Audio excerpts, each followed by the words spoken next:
Hidup TV mempersembahkan Oase Rohani Katolik yang dibawakan oleh para imam Keuskupan Agung Jakarta. Selamat menyaksikan. Salam damai sahabat Oase Rohani Katolik yang terkasih. Apa kabarnya Anda semua hari ini? Semoga kita semua dalam keadaan baik dan penuh dengan sukacita. Senang sekali kali ini saya Felicia Lili Teja dapat menemani Anda semua dalam acara Oase Rohani Katolik. Dan pada kesempatan kali ini di studio telah hadir Romo Justinus Rumanto SJ. Halo Romo, apa kabarnya Romo? Kabar baik Ibu, juga para sahabat Oase Rohani Katolik sekalian. Semoga Tuhan memberkati kita semua. Amin. Baiklah sahabat Oase Rohani Katolik yang terkasih, sebelum kita memulai acara Oase Rohani Katolik hari ini, marilah kita mengawalinya dengan doa pembuka bersama Romo Rumanto. Bapak Ibu dan saudara-saudari terkasih, para sahabat Oase Rohani Katolik sekalian, kita mengawali dengan doa. Dalam nama Bapa dan Putra dan Roh Kudus. Amin. Tuhan Yesus Kristus, pada hari Sabtu pertama dalam bulan ini, kami menghadap-Mu untuk mohon berkat bagi hidup kami semua, secara khusus bagi para imam. Semoga Engkau senantiasa mencurahkan kasih karunia-Mu agar mereka dapat mengembalakan hati umat-Mu seperti hati Yesus sendiri. Kami mohon juga berkat-Mu bagi pekerjaan, tugas, dan tanggung jawab yang Kau percayakan bagi kami semua, agar kami punya hati yang murni sebagaimana teladan yang ditunjukkan oleh Putra-Mu sendiri. Demi Kristus Tuhan dan pengantara kami. Amin. Dalam nama Bapa dan Putra dan Roh Kudus. Amin. Sahabat Oase Rohani Katolik yang terkasih, marilah sekarang kita menyiapkan hati untuk mendengarkan bacaan liturgi hari ini. Bacaan diambil dari Nubuat Amos bab 9 ayat 11 sampai 15. Tuhan bersabda, "Pada hari itu aku akan mendirikan kembali pondok Daud yang telah roboh. Aku akan menutup pecahan dindingnya dan akan mendirikan kembali reruntuhannya. Aku akan membangunnya kembali seperti pada zaman dahulu kala, supaya mereka menguasai sisa-sisa bangsa Edom dan segala bangsa yang kusebut milikku. Demikianlah sabda Tuhan yang melakukan hal ini. Sungguh, waktunya akan datang. Demikianlah sabda Tuhan, bahwa pembajak dan penuai akan susul menyusul. Demikian juga pengirik buah anggur dan penabur benih. Gunung-gunung akan mengalirkan anggur baru, dan segala bukit akan kebanjiran. Aku akan memulihkan kembali umatku Israel. Mereka akan membangun kota-kota yang lengang dan mendiaminya. Mereka akan menanami kebun-kebun anggur dan minum anggurnya. Mereka akan membuat kebun buah-buahan dan makan buahnya. Maka aku akan menanam mereka di tanah mereka, dan mereka tidak akan dicabut lagi dari tanah yang telah kuberikan kepada mereka." Sabda Tuhan Allahmu. Demikianlah sabda Tuhan. Syukur kepada Allah.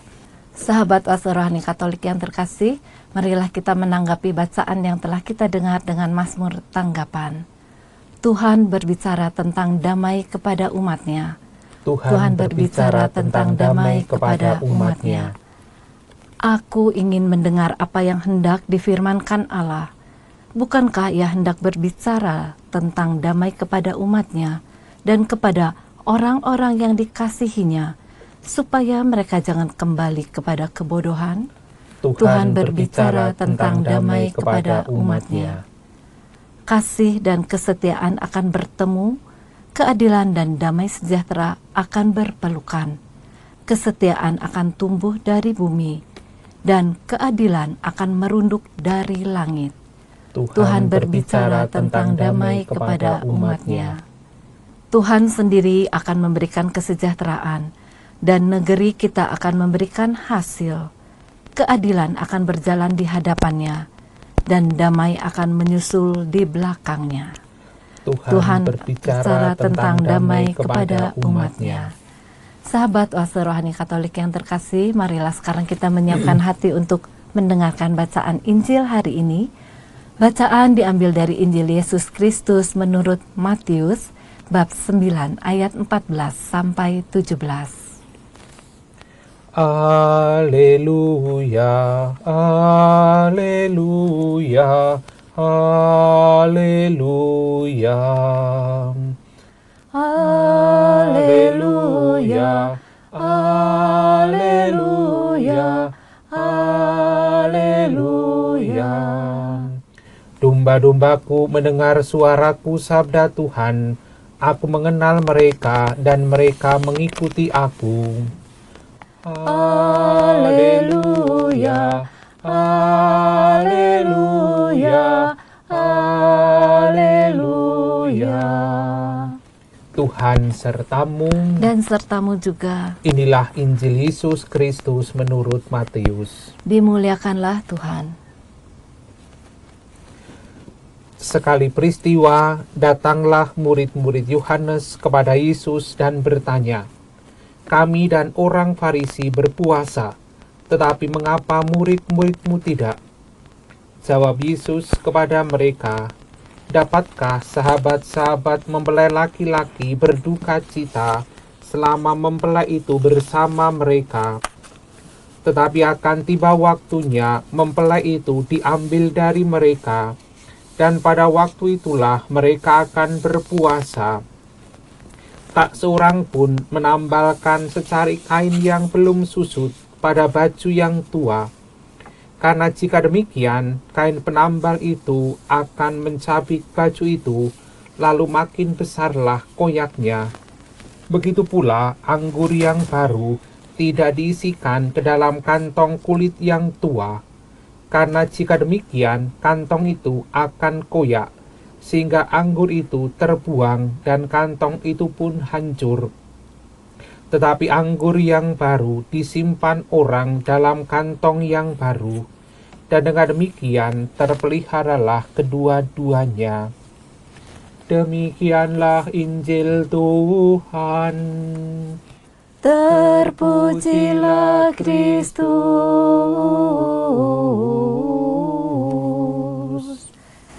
Sahabat Oase Rohani Katolik yang terkasih, baru saja kita mendengarkan bacaan Injil untuk hari ini.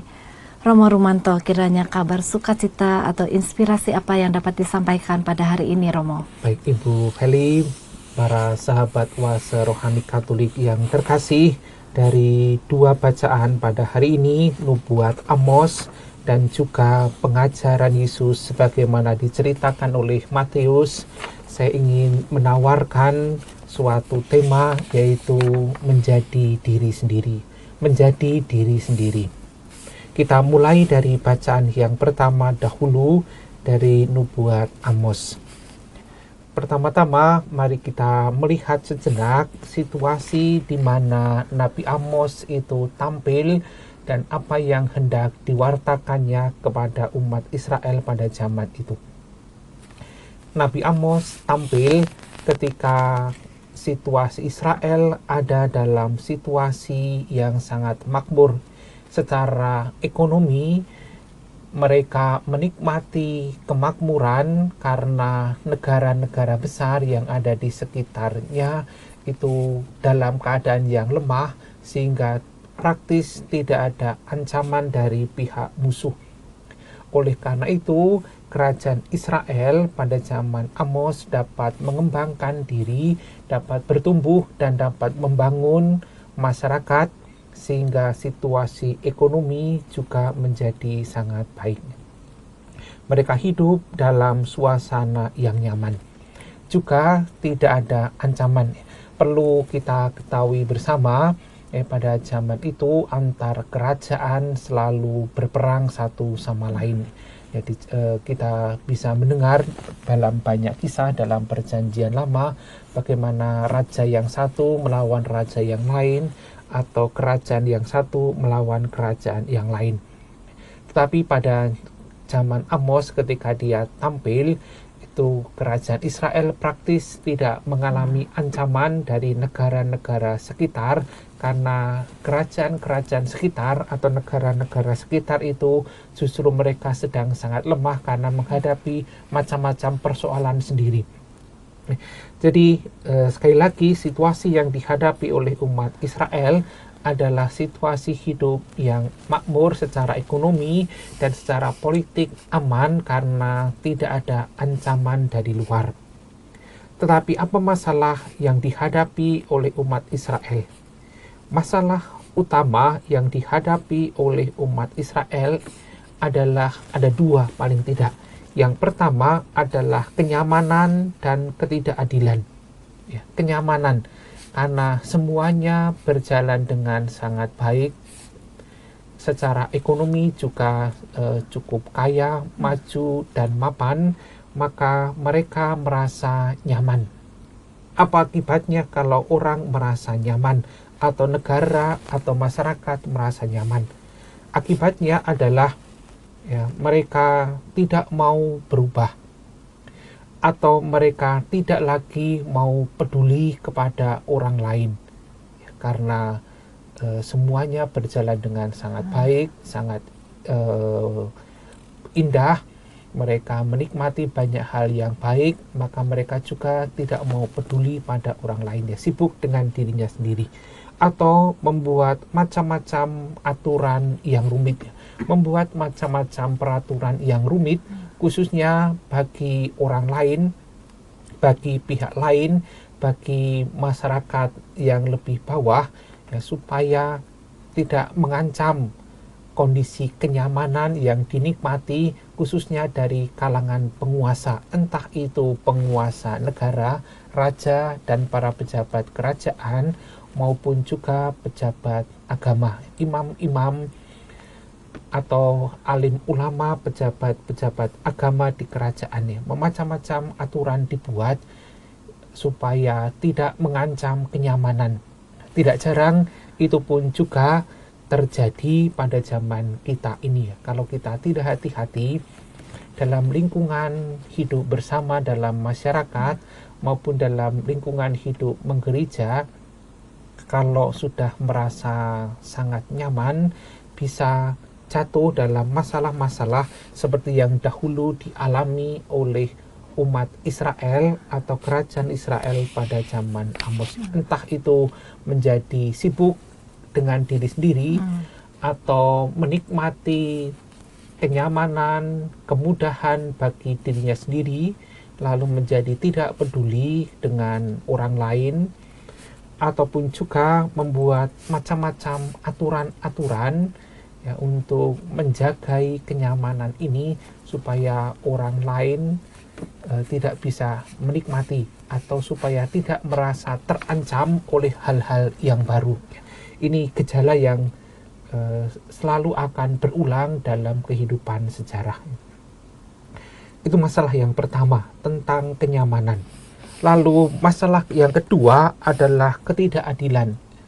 Amos adalah nabi yang menyerukan dan memperjuangkan keadilan sosial. Mengapa? Karena pada zamannya orang-orang kaya, raja, dan para pejabat itu menindas rakyat. Ada kritik yang sangat tajam yang disampaikan oleh Nabi Amos kepada para pejabat, dan tidak jarang bahkan pejabat agama pun turut serta di dalam korupsi besar yang dilakukan oleh pejabat kerajaan. Maka Amos mengkritik. Salah satu kritiknya misalnya, para saudagar itu sengaja menimbun barang sehingga nanti di masyarakat mengalami kelangkaan, lalu ketika mereka menjual akan menaikkan harga sehingga orang-orang miskin menjadi sangat kesulitan untuk menikmati atau memenuhi kebutuhan dasar mereka. Dan kebijakan para saudagar, orang-orang kaya, pejabat ini yang berlaku tidak adil, sekali lagi juga turut didukung oleh pejabat agama, karena mereka biasanya juga sangat dekat dengan para pejabat negara, menikmati keuntungan atas ketidakadilan atau korupsi yang dilakukan oleh para pejabat negara. Oleh karena itu, Amos mengatakan bahwa tidak ada ibadah yang sejati tanpa keadilan. Tidak ada ibadah yang sejati tanpa keadilan. Ibadah di sini kita artikan bukan pergi ke bait Allah atau pergi ke sinagoga atau kita berdoa atau macam-macam tindakan yang suci. Bukan itu yang pertama-tama. Tapi yang dipahami mengenai ibadah adalah taat dan tunduk kepada Allah. Sikap mendengarkan Allah. Sikap tunduk kepada Allah. Tidak ada ibadah yang sejati tanpa adanya keadilan. Bahkan lebih keras lagi, percuma orang melakukan ibadah tetapi tidak melakukan keadilan. Percuma orang melakukan ibadah, kalau ibadah di sini artinya adalah macam-macam ritual keagamaan. Pada zaman itu tentunya adalah memberikan kurban persembahan, memberikan macam-macam kurban bakaran kepada Allah yang dianggap itu menyenangkan hati Allah. Tetapi Amos mengatakan percuma semua tindakan kesucian itu kalau tidak ada keadilan. Ya, Romo tadi mengatakan mengenai kenyamanan dan ketidakadilan ya Romo ya. Bagaimana supaya kita juga bisa menjadi diri sendiri, tetapi tidak sibuk dengan diri sendiri, tapi juga peduli terhadap orang lain, Romo. Ya, Ibu dan saudara-saudari terkasih, sedikit saya melanjutkan apa yang disampaikan oleh Amos ya. Karena situasi umat Israel yang demikian tadi, maka Amos menubuatkan bahwa umat Israel itu akan runtuh, akan dihancurkan. Dan benar, akhirnya mereka dikalahkan oleh bangsa yang lain, Asyur, lalu mereka hidup sebagai orang-orang buangan. Tidak jarang dalam situasi yang kita hadapi bercermin dari umat perjanjian lama zaman Israel, karena mereka nyaman dan mereka melakukan ketidakadilan, mereka juga terpengaruh untuk menyembah dewa-dewi asing karena pengaruh yang muncul dari kerajaan asing itu. Mereka tidak puas dengan penyembahan kepada Allah yang namanya Yahweh, yang sudah disembah turun-temurun oleh nenek moyang mereka. Oleh karena itu, umumnya juga kalau tadi menyambung tentang kenyamanan dan ketidakadilan, kalau umum kita mengalami atau kita refleksi pada diri kita sendiri atau kita bertanya pada orang lain, tidak jarang orang hidup dalam situasi yang demikian. Kalau kita sudah nyaman, kita sudah enak, biasanya lupa berdoa. Ya. Atau semuanya berjalan dengan baik, maka saya bisa mengandalkan diri saya sendiri, seolah-olah saya tidak perlu Tuhan lagi. Yang sama juga dialami oleh umat Israel, karena sudah nyaman, karena sudah enak, seolah-olah tidak butuh Allah lagi. Bahkan mereka mudah terpengaruh oleh macam-macam penyembahan pada dewa-dewi asing.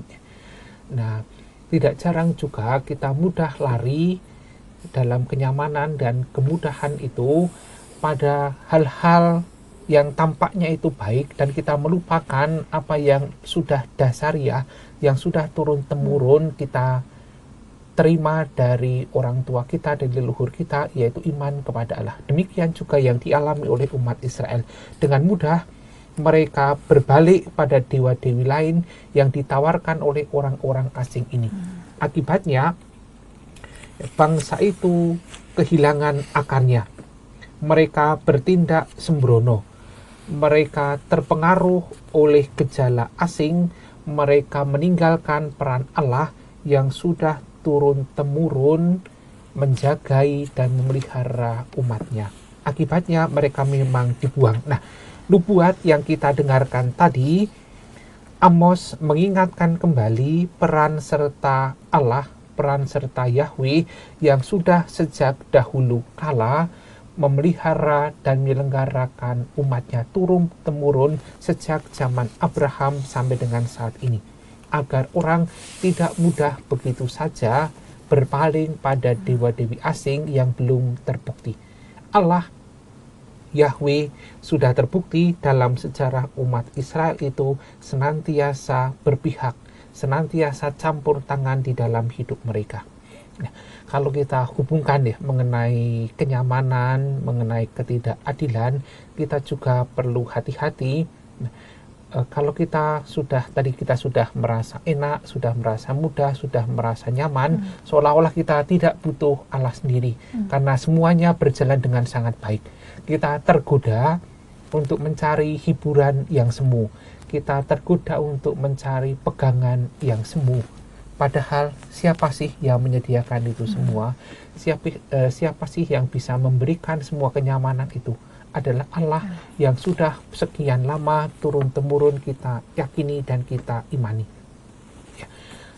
Maka menjadi diri sendiri adalah kita bersyukur atas hidup kita, tidak mudah membandingkan dengan orang lain, tidak mudah membandingkan dengan hiburan-hiburan yang semu, tetapi apa yang sudah secara mendasar membentuk seluruh hidup kita. Ya Romo, jadi Amos itu pada saat itu hidup di tengah kondisi rohani yang sedang hancur gitu ya Romo ya, dan rusak di hadapan Tuhan. Ya. Nah, apakah hal ini juga terjadi pada saat ini Romo? Tentu kalau kita mengatakan tuduhan yang demikian tidak semuanya benar, tetapi apa yang disampaikan oleh Amos bisa menjadi bahan refleksi kita, bisa menjadi pegangan bagi kita. Amos mengkritik orang yang ada dalam situasi yang nyaman, yang mudah, yang serba enak, yang serba berkecukupan. Kita perlu hati-hati juga dalam situasi hidup yang serba berkecukupan untuk tidak melalaikan Allah, untuk tetap ingat kembali, pada sosok siapakah yang sudah memberikan itu semua bagi kita. Mari kita lihat kembali sejenak perjalanan hidup kita masing-masing.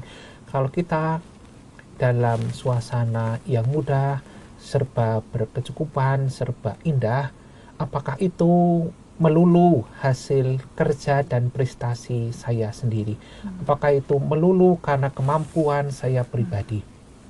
Kalau kita dengan jujur dan terbuka melihat perjalanan hidup ini, kita akan mendapati bahwa banyak hal yang kita capai, banyak prestasi yang kita capai, banyak sukses yang kita alami, seringkali tidak hanya tergantung karena kemampuan manusiawi kita, karena hasil kerja kita sendiri, tetapi ada banyak hal kebetulan yang terjadi.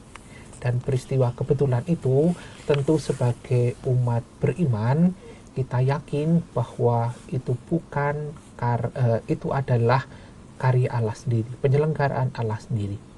Ya, contohnya, saya kenal seseorang, usahanya adalah mebel-mebel kuno ini pada zaman krisis dahulu ya. Dari orang yang sangat sederhana, dan semua mebel kuno itu dikirim ke luar negeri atau diekspor. Dan persis waktu krisis, semua pembayaran yang dia terima dari buyer itu, karena ekspor adalah mata uangnya dolar. Sementara dia membeli dari para pengrajin, masyarakat desa-desa, semuanya adalah rupiah ya. Dan dia menjadi kaya mendadak ya, bukan pertama-tama karena prestasinya, tetapi karena situasi dunia, situasi ekonomi, sehingga dia mendapat keuntungan lebih besar karena selisih kurs dolar dengan rupiah. Ini yang saya anggap kita lihat di dalam hidup kita masing-masing. Kita juga tentu punya banyak pengalaman serupa. Prestasi, kenyamanan, hidup yang baik, kesuksesan sampai kepada kita bukan melulu karena usaha pribadi, tetapi ada banyak faktor kebetulan. Dan faktor kebetulan itu sebagai umat beriman kita memaknainya sebagai campur tangan Allah, penyelenggaraan Allah. Itulah yang juga disampaikan oleh Amos, agar umat Israel ingat, kenyamanan itu bukan prestasimu sendiri, tetapi sungguh adalah kemurahan hati Allah, kasih karunia Allah. Maka jangan mudah kemudian mencari hiburan-hiburan yang semu, berpaling pada Allah yang lain. Kalau dulu hiburan semu adalah berpaling pada Allah yang lain. Kalau sekarang mungkin adalah kesombongan pribadi, lalu melupakan Allah, lalu kita melalaikan hal-hal yang secara tradisional kita imani dan kita yakini. Romo, kalau kita teliti lagi di Nubuat Amos bab 9 ayat ke-15 dikatakan, maka aku akan menanam mereka di tanah mereka, dan mereka tidak akan dicabut lagi dari tanah yang telah kuberikan kepada mereka, sabda Tuhan Allahmu. Jadi di sini kita melihat bahwa Tuhan itu menjanjikan kepada manusia, begitu Romo? Ya, persis, betul. Setelah umat Israel mengalami kesulitan, dibuang ya karena melupakan Allah, ternyata Allah itu tetap mengasihi. Allah tidak membiarkan umatnya menderita terus-menerus, maka Allah sendiri yang akan tetap campur tangan meskipun sudah berdosa, meskipun sudah menyimpang. Allah sendiri yang akan mengembalikan mereka. Itu dipakai dengan perumpamaan tadi. Aku, Allah, akan menanam mereka di tanah mereka, dan mereka tidak akan dicabut lagi dari tanah yang akan kuberikan kepada mereka. Setelah umat dibuang, akhirnya Allah memulihkan kembali, menuntun mereka ke tanah yang mereka punya, yang dijanjikan oleh Allah sendiri. Allah tidak tega membiarkan umatnya itu terus-menerus mengalami penderitaan. Ya, Allah tetap mengangkat manusia walaupun manusia telah berdosa, ya. Iya. Ya, Allah kita adalah Allah yang menyembuhkan dan memulihkan. Walaupun kita manusia berdosa, tapi Tuhan akan mengangkatnya. Ya. Baiklah sahabat Oase Rohani Katolik yang terkasih, kita akan jeda sejenak untuk merenungkan apa yang telah disampaikan oleh Romo Rumanto. Kita akan kembali di sesi yang kedua dalam acara yang sama, Oase Rohani Katolik. Hidup TV mempersembahkan Oase Rohani Katolik yang dibawakan oleh para imam Keuskupan Agung Jakarta. Selamat menyaksikan. Halo sahabat Oase Rohani Katolik yang terkasih, jumpa kembali kita dalam acara Oase Rohani Katolik di sesi yang kedua. Anda masih ditemani oleh Romo Justinus Rumanto SJ dan saya Felicia Lili Teja.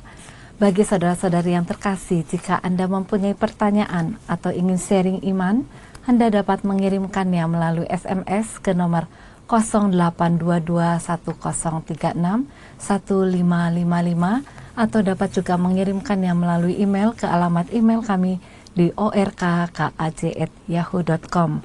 Romo Rumanto, di sesi yang kedua ini sebelumnya Romo berkenan untuk memberikan poin-poin yang telah disampaikan dari sesi yang pertama, Romo.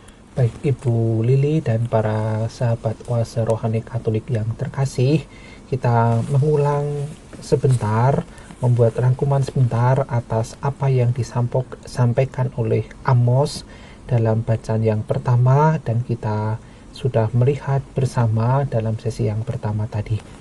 Kritik Amos adalah kepada masyarakat Israel yang hidup dalam kenyamanan dan ketidakadilan. Amos mengingatkan kembali agar orang setia pada Allah Yahweh yang sudah terbukti sepanjang sejarah, sejak zaman Abraham nenek moyang mereka sampai saat ini, adalah Allah yang sungguh setia. Bahkan akhirnya ketika umat itu menyimpang dari Allah, dibuang, maka Allah sendiri yang menuntun mereka pulang ke tanah air mereka. Aku akan menanam mereka di tanah mereka, dan mereka tidak akan dicabut lagi dari tanah yang akan kuberikan kepada mereka. Ya. Nah, Romo, sekarang inspirasi apa yang dapat disampaikan dari Injil hari ini, Romo? Baik, Ibu Lili, para sahabat Oase Rohani Katolik yang terkasih, masih melanjutkan tema yang sama atas dasar inspirasi Injil Yesus Kristus menurut Matius, yaitu agar kita menjadi diri sendiri, kita tidak membandingkan diri kita dengan orang lain, kita bisa belajar banyak dari peristiwa yang tadi kita dengarkan. Kita mengulang sebentar, mengingat sebentar kisah Injil yang kita dengarkan bersama tadi.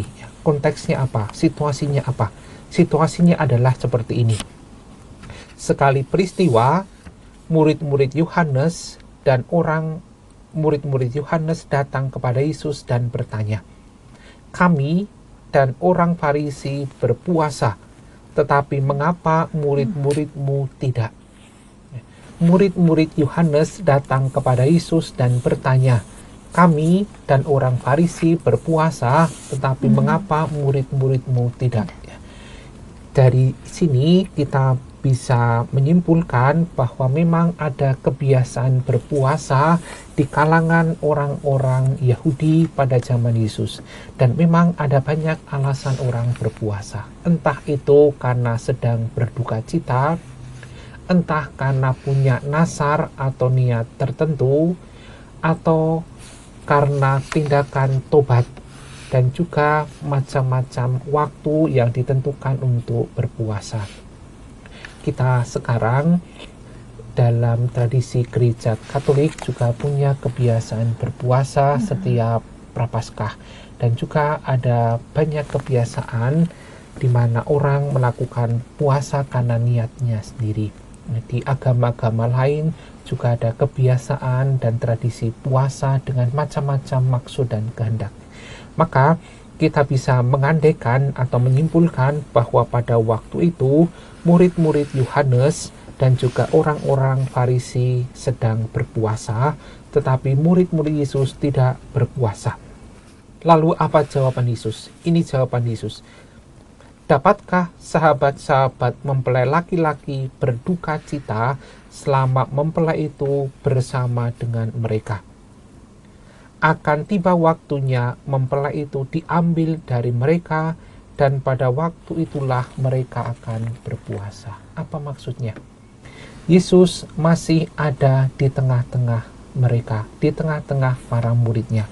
Oleh karena itu mereka tidak berpuasa. Nanti ketika mempelai itu diambil dari tengah-tengah para murid, pada waktu itulah akan berpuasa. Ya, kapan mempelai itu diambil? Yaitu ketika Yesus sengsara dan wafat. Pada waktu itulah para murid Yesus akan berpuasa. Nah, penegasan jawaban ini dipertegas lagi oleh Yesus. Jawaban Yesus kepada para murid Yohanes itu dipertegas lagi. Tak seorang pun menambalkan secarik kain yang belum susut pada baju yang tua. Karena jika demikian, kain penambal itu akan mencabik baju itu, lalu makin besarlah koyaknya. Begitu pula anggur yang baru tidak diisikan ke dalam kantong kulit yang tua. Karena jika demikian, kantong itu akan koyak, sehingga anggur itu terbuang dan kantong itu akan hancur. Apa maksudnya penegasan ini? Maksudnya adalah apa yang ditanyakan oleh murid-muridnya Yohanes itu tidak tepat. Orang punya waktu dan saatnya sendiri, tidak perlu membanding-bandingkan satu sama lain. Perumpamaan yang disampaikan oleh Yesus adalah agar orang tidak risau. Ada waktu dan tempatnya sendiri-sendiri. Waktu itu memang para murid Yesus belum waktunya berpuasa, tetapi akan tiba waktunya bahwa mereka akan berpuasa. Romo, kalau di sini kita juga dapat melihat bahwa orang Farisi ini membangga-banggakan puasa mereka sendiri, ya Romo, dan juga menyalahkan murid Yesus karena tidak berpuasa. Nah, bagaimana sikap Yesus itu sendiri? Iya, dari jawaban yang disampaikan oleh Yesus tadi, Yesus tidak mengkritik balik para murid Yohanes yang bertanya atau orang-orang Farisi yang berpuasa ya, Yesus sama sekali tidak mencela mereka. Yesus tidak mengkritik cara hidup mereka, tetapi yang dilakukan oleh Yesus adalah ada waktunya sendiri murid-murid Yesus akan berpuasa. Jadi kita melihat ini kebesaran hati Yesus dan kebijaksanaan hati Yesus.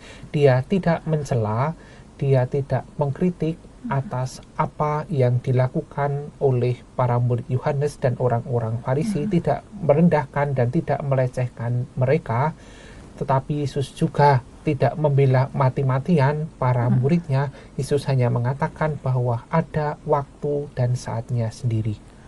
Sekarang memang saatnya orang-orang Farisi, murid-murid Yohanes berpuasa, tetapi para murid Yesus juga nanti akan ada saat sendiri. Jadi di sini Tuhan Yesus juga mengajarkan supaya kita itu jangan iri terhadap orang lain ya Romo ya. Ya. Romo, kalau ini yang disampaikan di Matius 9 ayat 16, tak seorang pun menambalkan secari kain yang belum susut pada baju yang tua. Karena jika demikian, kain penambal itu akan mencabik baju itu, lalu makin besarlah koyaknya. Maksudnya apa nih Romo ayat ini? Ya, ayat ini menjadi penegasan atas jawaban Yesus dan disampaikan dengan perumpamaan orang tidak mungkin menambal baju yang tua dengan kain yang baru. Karena ukurannya itu pasti berbeda, umur kain itu juga berbeda, nanti akibatnya lebih buruk lagi. Ya, baju yang tua akan semakin terkoyak sehingga tidak bisa digunakan lagi. Menegaskan jawaban yang disampaikan sebelumnya. Pertanyaan murid-murid Yohanes itu tidak pada tempatnya. Mengapa tidak pada tempatnya? Karena orang punya waktu dan saatnya sendiri. Ya, Romo, bagaimana ini kita bisa mempraktekkan hal ini dalam kehidupan kita sehari-hari, Romo? Ya, Ibu Lili dan para sahabat kuasa rohani Katolik yang terkasih, satu hal yang dapat kita pelajari dan dapat menjadi bahan refleksi kita dari bacaan-bacaan hari ini adalah sikap membandingkan. Karena tindakan ini, sikap ini juga tidak jarang ada pada kita sendiri ya. Sangat mudah kita membandingkan orang lebih kaya daripada saya, orang lebih cantik daripada saya, orang hidupnya lebih mudah daripada saya, orang hidupnya lebih nyaman daripada saya. Kadang saya mendapat komentar seperti ini, wah lebih enak jadi Romo ya, tidak repot ya, daripada jadi bapak keluarga atau ibu rumah tangga harus mikir pekerjaan, mikir anak. Terus saya mengatakan, loh kan mau jadi Romo juga siapapun boleh ya. Nanti saya juga kadang membandingkan, wah lebih enak ya jadi bapak atau jadi itu daripada ngurusi orang lain masih dicela lagi ya. Sikap ini bisa terjadi pada siapapun juga. Kita mudah sekali membandingkan hidup kita dengan orang lain. Tapi ini tidak adilnya. Ini buruknya. Apa buruknya? Apa tidak adilnya? Kalau kita membandingkan diri kita dengan orang lain, pasti yang kita bandingkan adalah sisi yang lebih enak yang kita lihat. Orang itu hidupnya lebih mudah, ya, lebih enak jadi misalnya jadi dokter daripada jadi pekerja di sini, atau lebih enak menjadi punya usaha sendiri daripada karyawan dan macam-macam. Jadi yang kita tidak adilnya adalah yang kita lihat adalah sesuatu yang enaknya saja dari orang yang menjadi sasaran perbandingan kita. Ini tidak adilnya, ini tidak fairnya, tidak seimbangnya. Yang kita bandingkan hanya sesuatu yang tampaknya mengenakkan dari orang yang menjadi sasaran perbandingan saya. Tetapi saya tidak melihat seluruh hidupnya secara utuh. Jadi hanya persepsi saya sendiri, tidak keutuhan seluruh hidup orang itu. Maka saya yakin membandingkan itu pasti tidak benar. Mengapa? Karena kita membandingkan dengan pikiran saya sendiri, dengan persepsi saya sendiri, tetapi tidak keutuhan hidup orang lain itu. Ya, ada istilah, Romo, rumput tetangga lebih hijau dari rumput sendiri gitu. Tapi kita melihat seturut dengan apa yang mau kita lihat. Kita tidak melihat bagaimana dia setiap hari juga menyiram rumput itu. Betul, betul. Dan kita kadang-kadang selalu melihat sisi yang lebih baik dari diri orang lain. Padahal di dalam diri kita sendiri juga pasti ada yang lebih baik, gitu ya, Romo. Betul, ya. Dari segala kekurangan, ya. Nah, Romo, bagaimana supaya kita bisa menyeimbangkan pandangan kita terhadap orang lain supaya balance, kita juga tidak dalam tanda kutip iri terhadap kehidupan orang lain, tetapi haruslah bersyukur terhadap kehidupan yang telah kita alami, gitu, Romo. Ya, persis yang seperti tadi Ibu Lili sampaikan, kita pasti ada banyak hal baik di dalam diri kita yang patut kita syukuri. Ada banyak hal yang indah di dalam diri kita yang patut kita syukuri. Tetapi juga ada banyak hal kesulitan yang tidak kita lihat dari orang yang menjadi sasaran perbandingan kita. Maka sekali lagi adalah menjadi diri sendiri, bersyukur dengan apa yang kita punya, puas dengan apa yang kita punya. Persis kesalahan yang dilakukan oleh umat perjanjian lama dalam zaman Amos, mereka menikmati semua yang baik dan indah, yang nyaman, tetapi masih membandingkan dengan negara-negara asing. Akhirnya mereka menyimpang, menyeleweng, bahkan meninggalkan Allah yang sudah terbukti menjamin, menyelenggarakan campur tangan di dalam hidup mereka. Ironis. Persis yang juga diajarkan oleh Yesus atas jawabannya pada murid-murid Yohanes yang bertanya mengapa mereka berpuasa tetapi murid Yesus tidak berpuasa adalah tidak melihat dan tidak bersyukur, tidak menghidupi apa yang ada, apa yang dihadapi, apa yang memang hidupnya mereka, lalu membandingkan dengan orang lain. Kalau tidak hati-hati, jika bersikap demikian, persis akan mengalami seperti yang mereka alami. Apa yang sudah dipegang itu malah merucut, malah lolos, malah hilang. Misalnya, kalau kita membandingkan hidup kita dengan orang lain, dia lebih nyaman hidupnya, lebih enak dengan hidupnya, dan sebagainya, lalu kita menjadi iri, kita akan merasa di dalam hati kita, kebahagiaan kita ada yang hilang. Ada damai di dalam diri kita yang hilang. Ada sukacita di dalam hati kita yang hilang. Dan itulah apa yang kita punya, apa yang sudah kita pegang itu justru merucut, justru lolos, justru hilang oleh sebab kita membandingkan dengan orang lain. Sebaliknya, coba perhatikan lagi, kalau kita bersyukur, kita berterima kasih, maka ada damai yang tinggal di dalam hati kita. Ada sukacita yang tinggal di dalam hati kita, dan kita merasa hidup kita lebih ringan, lebih nyaman, lebih enak, lebih sukacita, lebih damai, daripada kita membandingkan seolah-olah ada beban yang menekan kita. Ya, Romo, kalau kita menyinggung soal bersyukur, Romo, ada orang mengatakan mereka misalnya mengeluhkan soal kesusahannya karena dia pun juga tidak bersyukur.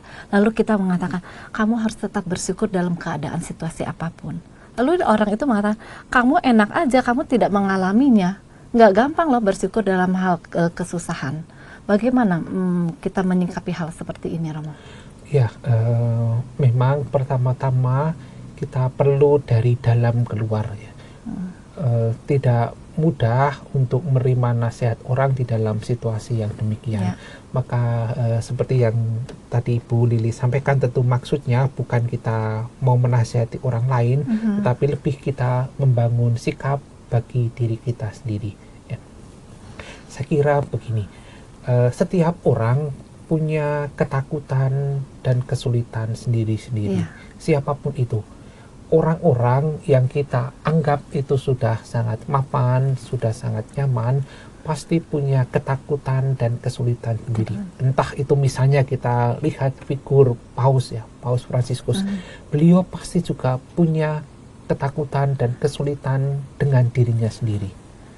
Figur uskup dimanapun juga pasti juga ada ketakutan dan kesulitan sendiri dengan hidupnya sendiri. Figur imam siapapun saya juga punya ketakutan dan kesulitan sendiri dengan hidup. Atau orang-orang lain yang kita punya, Ibu Lili juga pasti punya, para sahabat oase rohani Katolik semua juga pasti punya. Kita semua punya kesulitan dan punya ketakutan sendiri-sendiri. Tetapi saya senang itu dengan perumpamaan ini. Waktu saya kecil dulu, waktu kuliah itu sering main ke Dufan ya, main roller coaster itu ya, dan itu kan menakutkan ya, berayun ke sana kemari, dan kita pasti juga tidak bisa melawan atau menghilangkan ketakutan dan kesulitan yang kita punya. Ya, kita anggap saja seperti main roller coaster itu ya, menikmati setiap ayunan dengan deg-degan yang kita rasakan, dengan rasa jantung mau copot. Dan hidup nyata juga seperti itu. Ya, ada kesulitan dan ketakutan yang tidak jarang itu membuat kita deg-degan, membuat jantung mau copot, tetapi semua itu adalah bagian dari kita. Itu adalah miliknya kita, yang tidak bisa kita pindahkan kepada orang lain, atau tidak bisa kita tukar tambah, kita tidak bisa kita barter dengan kesulitan dan ketakutan orang. Kita hanya bisa menaikinya, menikmati setiap ayunan, menikmati dalam artian dengan deg-degan dan dengan kekhawatiran itu juga, tapi itu adalah bagiannya kita. Romo, kembali ke bacaan Injil di Matius bab 9 ayat ke-17 ya Romo. Begitu pula anggur yang baru tidak diisikan ke kantong kulit yang tua, karena jika demikian kantong itu akan koyak, sehingga anggur itu terbuang dan kantong itu pun hancur. Tetapi anggur yang baru disimpan orang dalam kantong yang baru, dan dengan demikian terpeliharalah kedua-duanya. Apa maksud dari perumpamaan anggur ini, Romo? Ya, perumpamaan ini sama dengan perumpamaan sebelumnya tentang menambalkan kain ya. Sekarang agak berbeda tetapi masih sama, yaitu anggur yang baru diisikan pada kantong yang baru supaya tidak hancur. Ada tempatnya sendiri-sendiri, ada waktunya sendiri-sendiri. Berkaitan dengan pokok bahasan kita, refleksi kita bersama, untuk menjadi diri sendiri, untuk tidak membandingkan diri dengan orang lain, artinya kita punya sepatu sendiri-sendiri, kita punya baju sendiri-sendiri. Maka jangan kita memakai baju orang lain atau kita memakai sepatunya orang lain. Orang lain punya jalan hidup sendiri-sendiri, punya kesulitan, punya ketakutan, punya tantangan sendiri-sendiri dengan porsinya masing-masing. Saya juga punya baju sendiri, punya sepatu sendiri.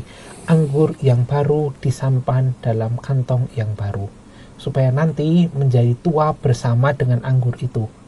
Sebab kalau salah tempat, kantongnya sudah tua, diisi anggur yang baru, maka kantongnya akan hancur, anggurnya juga akan tumpah sia-sia.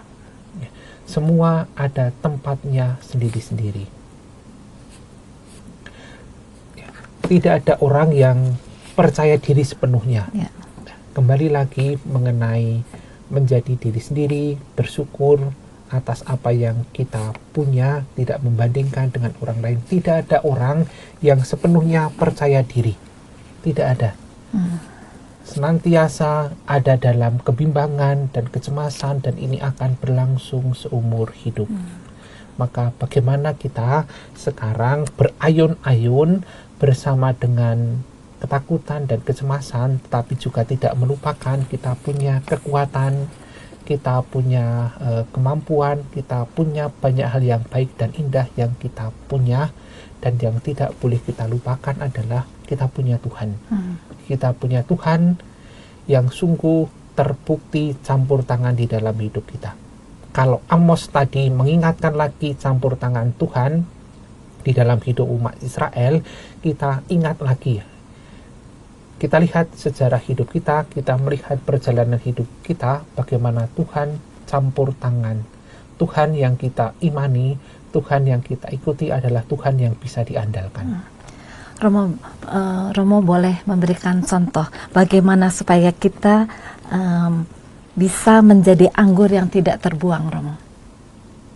Ya, kembali pada cerita yang tadi saya sampaikan, seperti pengusaha yang tiba-tiba mendapat pertolongan Tuhan itu ya. Dengan ketekunan dia menjalankan pekerjaannya. Setelah lulus kuliah, kemudian dia membuka usaha sendiri, mengerjakan mebel-mebel tua, dan kebetulan dia punya kenalan orang asing yang dia jumpai juga secara kebetulan. Lalu dengan tekun dia mengerjakan pekerjaan itu, ditolong oleh temannya itu, tanpa ada praduga bahwa nanti akan ada krisis dan bisa memperkaya. Tetapi dengan ketekunan dan kesetiaan mengerjakan pekerjaannya, akhirnya tiba-tiba ada pertolongan dari Tuhan sendiri. Maka apa yang dapat kita usahakan, itu yang kita lakukan.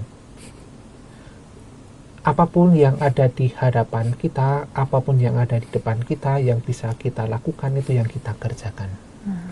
Dan kita tidak hidup dalam macam-macam pengandaian, menunggu kesempurnaan sampai semuanya indah, tetapi apa yang ada, yang kita hadapi, itu yang kita kerjakan. Jadi kita harus percaya bahwa dalam kehidupan kita pasti ada campur tangan Tuhan. Pasti ada campur tangan Tuhan. Kita tidak perlu melihat pada orang lain, tetapi kita melihat pada diri kita sendiri. Kita melihat kembali perjalanan kita. Pasti ada banyak saat di mana Tuhan itu menolong dan campur tangan bagi kita. Baiklah sahabat Oase Rohani Katolik yang terkasih, tak terasa waktu berjalan begitu cepat. Kita harus segera mengakhiri acara Oase Rohani Katolik hari ini. Tapi Romo, sebelumnya Romo berkenan untuk menyimpulkan permenungan yang telah disampaikan pada hari ini, Romo. Ibu Lili, para sahabat Oase Rohani Katolik yang terkasih, dari bacaan-bacaan yang kita dengarkan pada hari ini ada beberapa hal menarik yang dapat kita simpulkan menjadi bahan refleksi kita bersama.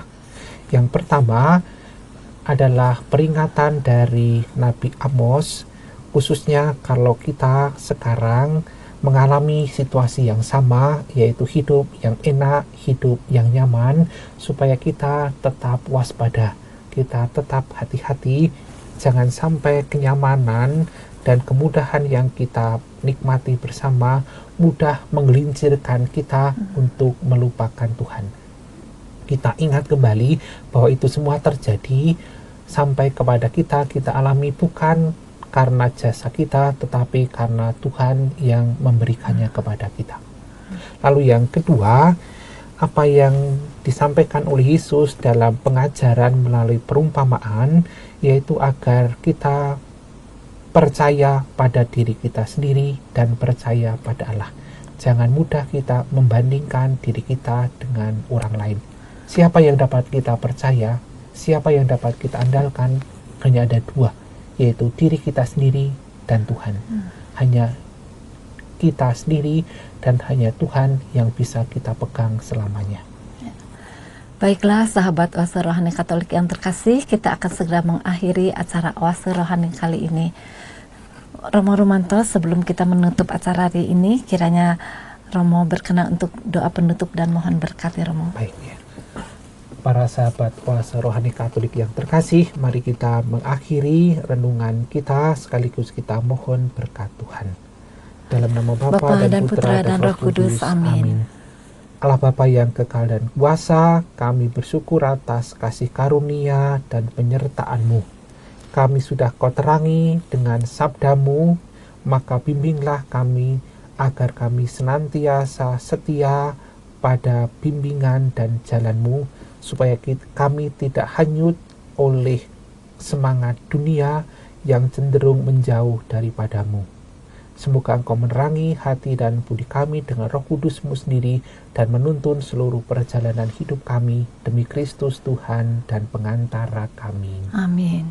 Tuhan sertamu Dan sertamu juga. Semoga kita semua, keluarga, tugas, tanggung jawab, dan orang-orang yang kita doakan senantiasa dilimpahi dengan berkat Allah yang Maha Kuasa, Bapa dan Putra dan Roh Kudus. Amin.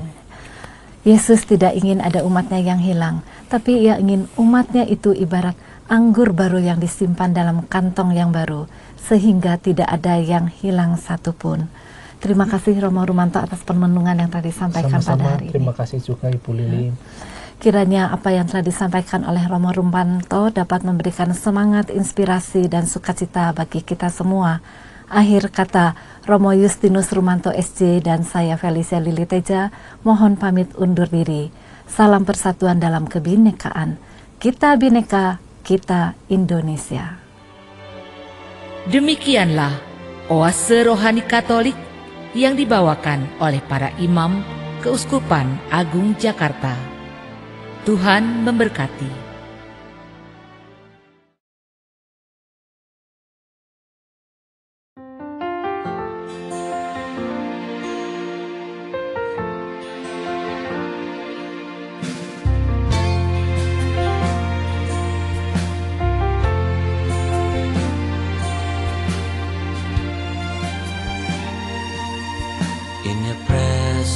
Lord, I praise your name, and happiness comes into my heart, and I bring my life for pleasing you. The moment I serve others in need, can I show my love without giving? Since you teach me for being a man for others, can I love you more now, seeing their sadness? Then the love is a story of life. So I ask you the heart of loving, for I need to show them you care. Take the selfishness mine out of my life. It's a love for all brothers in need.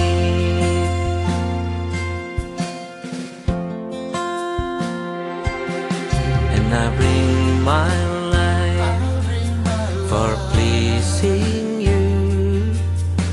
The moment I serve others in need, can I show my love without giving? Since you teach me for being a man for others, can I love you more now, seeing their sadness? Then love is a story of life. So I ask you the heart of loving, for I need to show them you care. Take the selfishness mine out of my life. It's a love for all brothers in need.